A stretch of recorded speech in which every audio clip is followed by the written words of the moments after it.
Bonjour tout le monde, voici ma laveuse. C'est une laveuse qu'on a depuis au moins une quinzaine d'années, si c'est pas plus.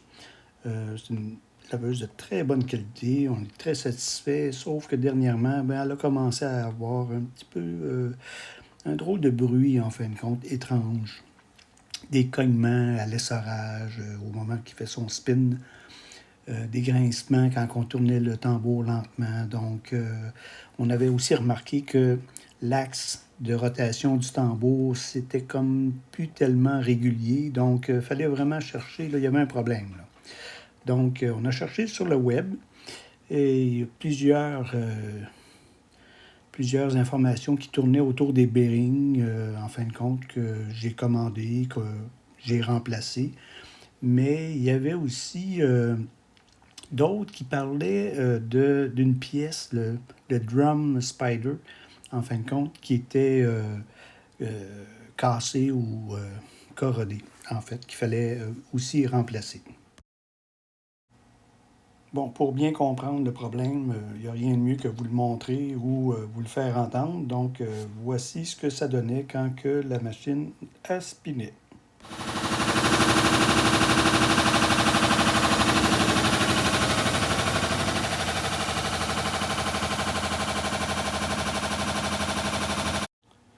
Donc, après avoir regardé sur le web comment démonter la laveuse pour sortir le tambour et regarder les pièces qui étaient en mauvais état, voici la pièce qui était en fait défectueuse et qui faisait en sorte que on avait un bruit assourdissant au moment du spin et aussi un défaut au niveau de l'enlignement du tambour là, au moment de la rotation.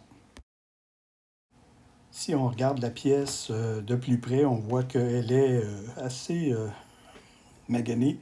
Disons, beaucoup de corrosion et était carrément brisée, cassée. Donc, il fallait songer sérieusement à remplacer cette pièce-là. Le problème, c'est que la pièce, même si ça semble anodin, n'est pas vraiment disponible. La compagnie Miel ne veut pas la vendre seule. Elle veut la vendre avec le tambour, ce qui amène une facture juste pour ces deux pièces-là d'environ 1000 dollars. Ça, c'est avec un technicien qui viendrait démonter, remonter la pièce. On peut penser que ça revient moins cher de racheter une laveuse, enfin, c'est le but de la compagnie, que de remplacer ou réparer la pièce.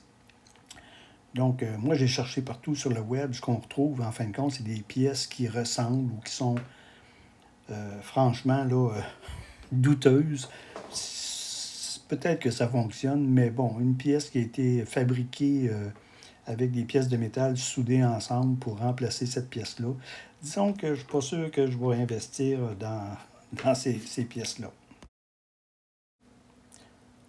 C'est sûr qu'en regardant cette pièce-là, on se rend compte que, bon, il n'y a plus grand-chose à faire avec ça. En cherchant ce qui vient d'Europe ou de Russie ou d'Ukraine avec des bouts de métal soudés ensemble, ça ne m'attire pas vraiment.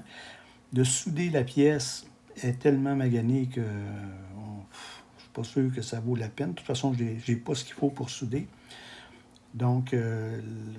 Pour moi, là, c'était aux poubelles. Sauf que je trouvais ça tellement malheureux de jeter aux poubelles une laveuse qui est presque à 99% intacte à cause d'une pièce que j'ai regardé une autre option, celle de peut-être utiliser cette pièce-là, voir si on pourrait utiliser de la fibre de carbone pour la rendre solide et, en fin de compte, réparer la laveuse sans trop de dépenses par rapport à ça. J'ai commandé de la fibre de carbone avec de la résine sur Amazon, puis je me suis lancé à essayer de réparer cette pièce-là. Voici ce que ça va donner. Je prends la pièce. Je vais, en fin de compte, vérifier avec un tournevis si la pièce, un coup qu'elle est fixée sur le le tambour avec les vis d'origine, si ça peut s'enligner correctement. Puis bon, ça semble être quand même assez bien pour l'enlignement. Donc, je vais procéder en installant une pièce de bois sous sous la partie gauche, en fait, pour que l'enlignement soit, ou que les deux pièces soient bien à côté ensemble. Puis on va y aller en mettant d'abord de la fibre de carbone en dessous de la pièce qui est cassée. En fin de compte, je vais l'entourer avec de la fibre de carbone par en dessous et sur le dessus. Puis je vais attendre un bon 8 heures pour le durcissement. Puis après ça, on verra voir si ça donne des bons résultats. Bon, le plastique qui est en dessous de la pièce, c'est pour s'assurer que en fin de compte, le speeder colle pas au tambour pendant l'opération. Donc, on met de la résine en dessous de la partie qui était cassée. Et après ça, on fait tout le reste du dessous avec encore là de la fibre de carbone. On attend un 8 heures. Après ça, j'utilise un Dremel pour enlever toutes les imperfections, puis ramener ça, en fin de compte, tout ce qui excède la pièce, tout ce qui dépasse la pièce, les imperfections. On fait la pièce comme ça, les 3 pattes, en fait, avec le Dremel. Et voilà. Et on s'assure surtout que le bout de chaque patte soit propre pour que ça soit bien appuyé sur le tambour quand on va l'installer. C'est là qu'on va voir si, en fin de compte, le fait de fixer la pièce avec de la fibre de carbone, si ça fait une pièce qui est résistante et bien enlignée au lieu de remplacer cette pièce-là par une neuve. Donc, ça a été un petit travail, en fin de compte, d'une journée pour préparer tout ça. Et voilà, le sablage. Là, bon, je vais inverser le tambour qui me sert, en fin de compte, pour préparer la pièce. Et je vais installer le morceau directement à l'endroit où il devrait aller. Comme ça. Et voilà. C'est bien à côté partout, c'est solide. OK. Et là, bon, je suis content parce que avec le Dremel, on va enlever encore les imperfections sur la partie du haut. Et on va s'enligner pour mettre de la fibre de carbone sur la partie du haut. Bon, l'étape du haut, en fait, on va refaire, en fin de compte, la même opération sur la partie du haut. On fixe, enfin, on met un plastique d'abord pour protéger le tambour. On fixe la pièce avec les vis d'origine sur le tambour. On verse la résine en mettant par la suite la fibre de carbone par-dessus. On y va allègrement sur la résine. Moi, je me suis pas gêné pour remplir, en fin de compte, les cavités.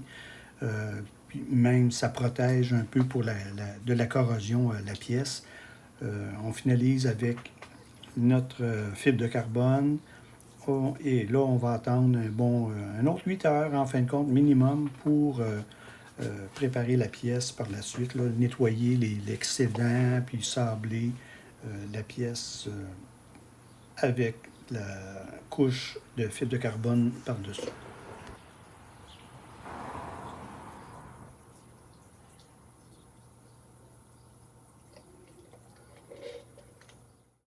Donc, voici le résultat final de la pièce. La fibre de carbone en dessous, c'est lisse, c'est bien, sauf sur le bout, en fin de compte. C'est important de ne pas en mettre sur le bout pour qu'il y ait un bon appui sur le tambour. Le dessus, c'est parfait aussi. Il n'y a pas de prise pour qu'il y ait une prise pour la corrosion. La pièce est solide et tout ça. Donc, on peut l'installer avec les vis directement sur le tambour et on fixe le tout ça serait parfait. J'étais très content du résultat. Bon, c'est pas très conventionnel, là, mais disons que je voulais juste vérifier, voir si l'axe, en fin de compte, était maintenu. Donc, j'ai juste fait un petit test pour vérifier avec un fil de cuivre si la distance à différents endroits était toujours le même.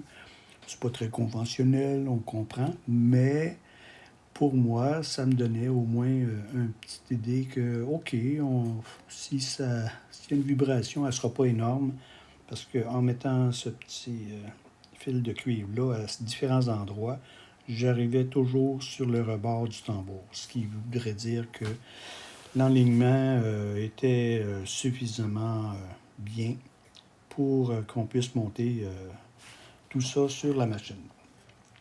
Donc, et voilà, on va procéder au montage dans le lendemain, en fin de compte.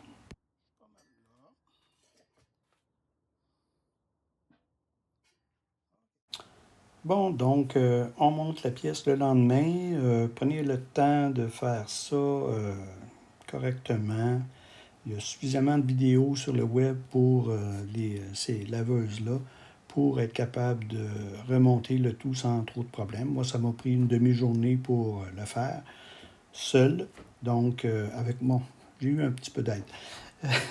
Mais un coup que c'est monté, on peut faire le test et voici ce que ça donne.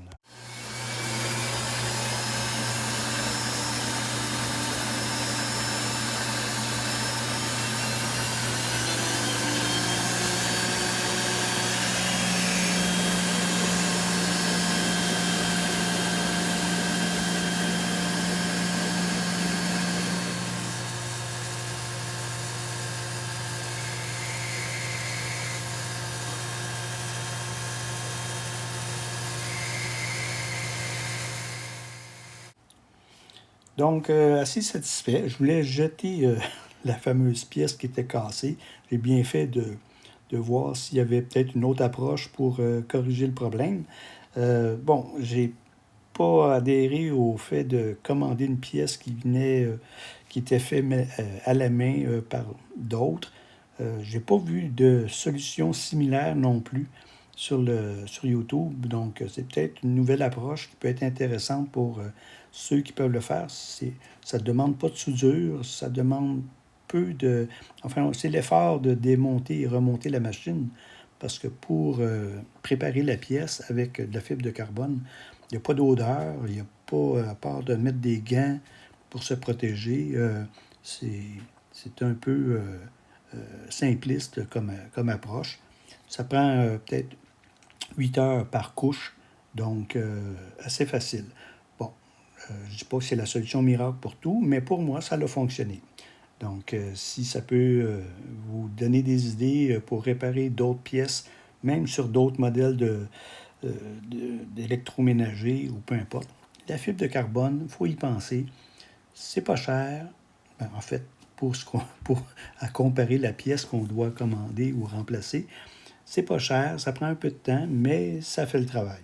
Donc, si jamais vous le faites aussi, donnez-moi des nouvelles. Bonne journée!